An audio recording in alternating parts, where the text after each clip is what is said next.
இவனே, ஆகாயத்தை விடவும் அதிசயமான பொருள் உண்டா? அக்னியை விட அதிசயமான பொருள் உண்டா? காற்றை விடவும் அதிசயமான பொருள் ஒன்று உண்டா? இந்த பூமியை விடவும் அதிசயமான ஒரு பொருள் உண்டா? இதில் ஓடும் நீரோட்டத்தை விடவும் அதிசயமான பொருள் ஒன்று உண்டா?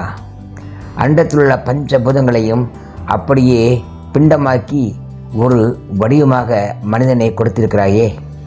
ஆகாயத்தை மனதாகவும், காற்றை சுவாசமாகவும், அக்னியை உடல் வெப்பமாகவும், உடலை இந்த பூமியாகவும், பூமியை உடலாகவும், நீரோட்டத்தை இரத்த ஓட்டமாகவும் அமைத்து கொடுத்திருக்கிறாய்.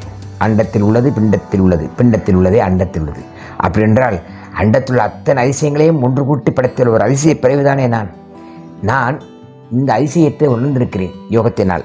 ஆகையால் நான் ஒரு அதிசய பொருள் என்று பெருமைப்படுகிறேன். உணர்ந்தவர்கள் பெருமைப்படுவார்கள், உணராதவர்கள் தம்மை சிறுமைப்படுத்திக் கொள்வார்கள்.